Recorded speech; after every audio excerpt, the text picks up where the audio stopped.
The United States has 88.8 guns per 100 people. There's about 270 million guns in the United States, which is the highest total and per capita number in the world. 22% of Americans own one or more guns. Opponents of more gun control laws believe that the Second Amendment was for the military. Supporters believe that the Second Amendment protects an individual's right to own guns, and that guns are needed for self-defense from threats ranging from local criminals to foreign invaders. Supporters also believe that gun ownership deters crime rather than causes more crime. Colonial America used guns for hunting and general self-protections. Guns were used as weapons in the American Revolutionary War. Colonies' gun laws required that heads of households, including women, owned guns, and that all able-bodied men enroll in the military. In 1843, in Connecticut and other colonies, at least one adult man in every house had to carry a gun to church or other public meetings to protect themselves from Native American attacks. Other laws required immigrants to own guns in order to immigrate or own land. Gun restrictions in colonial and revolutionary America included banning the sale of guns to Native Americans, banning servants and slaves from owning guns, and many people of certain professions could not own guns, like doctors, teachers, and lawyers. The 1792 federal law said that every man eligible for military service had to own a gun and ammunition suitable for military service. They also had to report for frequent inspection of their guns and register his gun ownership in public records. Colored men and women could not own, use, or carry guns, and if they were found breaking the law, they received 39 lashes to the bare back. Cities on the border often made it mandatory for visitors to check their guns with a sheriff before entering the town. In Dakota, in 1876, no one was allowed to fire a gun without the mayor's consent. In Kansas, in 1879, no one was allowed to carry guns. On February 14th of 1929, in Chicago, the Valentine's Day Massacre occurred. This resulted in 7 deaths, and people began debating whether or not to ban machine guns. The National Firearms Act of 1943 imposed a $200 tax and registration requirement on the making and transfer of certain guns in response to mafia crimes. The Federal Firearms Act of 1938 made it illegal to sell guns to certain people and required firearms salesmen to maintain customer records. The assassinations of President John F. Kennedy, Malcolm X, MLK Jr., Robert F. Kennedy, and the 1966 University of Texas mass shooting expanded gun control laws. On October 22, 1968, President Lyndon B. Johnson imposed the Gun Control Act, which regulated gun trade, prohibited gun transfer unless achieved among licensed workers, and restricted gun ownership. The Firearm Owners Protection Act of 1986 allowed gun dealers to sell guns from their licensed address, limited the amount of inspections by the firearms without authorization, stopped the government from keeping gun dealer records, and ended the requirement that gun dealers keep track of ammunition sales. The federal assault weapons ban imposed by Bill Clinton outlawed 19 models of guns. The ban expired in 2004 and was not renewed. In 2005, President Bush made the Protection of Lawful Commerce in Arms Act, which made gun manufacturers not able to be sued by a victim's death by a gun. President Bush also made the Child Safety Law Act of 2005, which required all handguns have to be sold with secure gun storage or safety device. There are many issues that follow up with gun control. First, the most controversial topic about gun control is the Second Amendment of the United States Constitution.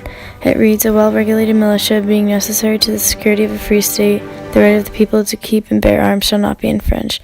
What this is saying is that people have the right to carry and have firearms to possess their own defense. This is a huge issue because it allows people to have guns. However, it causes problems because people use it to their advantage to have guns with them freely. A group that advocates for this to have guns freely is the NRA, National Rifles Association. It opposes most local, state, and federal legislation that would restrict gun ownership. Also, the NRA strongly supports legislation that expands gun rights, such as open carry laws, which allow gun owners to carry their weapons unconcealed in most public places.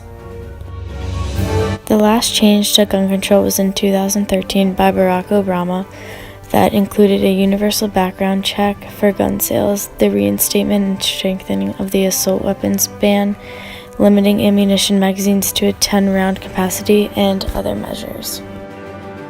The change to gun control before that was in 1994, known as the Violent Crime Control and Law Enforcement Act. As you can see, they are not made very frequently. From recent statistics in 2013, 68% of the homicides were used by firearms. Also, at the rate of deaths with the use of firearms, by 2020, 339,000 Americans will die from guns. People who are for guns do not have many laws to support their argument, and people who are against guns are constantly wanting to get rid of the laws that exist now for guns. The reason that the United States cannot seem to do anything about guns is simply that the NRA and the vocal minority of the nation's gun owners mobilize to vote on the issue, while the large majority that favors gun safety laws do not. The debate of the use of firearms has been in this country since its starting point. Firearms are propellants for murder and crime. Lots of public, violent attacks are happening each day with the use of guns. At 2:30 on Sunday, June 12th, there was a mass shooting in Orlando. It was the biggest mass shooting in U.S. history, killing 50 people. There were 372 mass shootings in the U.S. in 2015, killing 475 people and wounding 1,870, according to the Mass Shooting Tracker, which catalogs such incidents.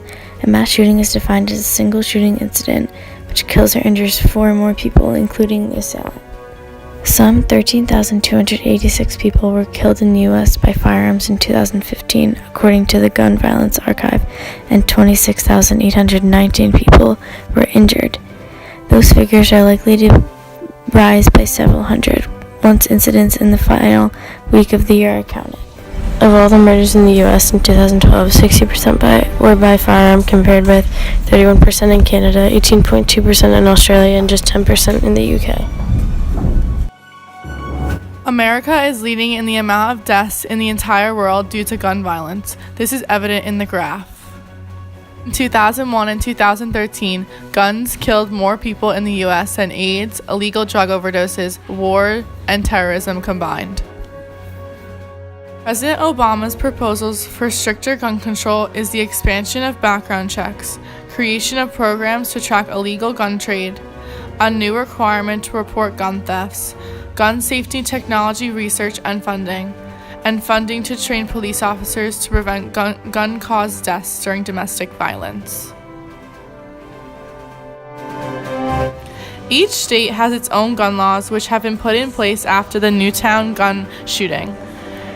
These include background checks, registration requirements to purchase and sell guns, no carrying guns on school grounds, and the ban of assault weapons only in some states. The original issue is that gun control laws are failing to protect citizens. The question is, do we need more gun laws, or do we just need to improve the ones that we already have? The initial resolutions are more restrictive purchasing, better development on existing laws, the opportunity to give the sellers discretion if they feel the buyer has a mental illness, stricter penalties for illegally buying or owning firearms. One major issue is that mental illness needs to be more heavily targeted and treated in respect to gun laws.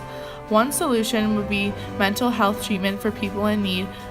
Currently, the Justice Centers for Disease Control and Prevention and Substance Abuse and Mental Health Administration are being charged for not taking part in preventing the people who have mental health illness and have killed people with the use of a firearm.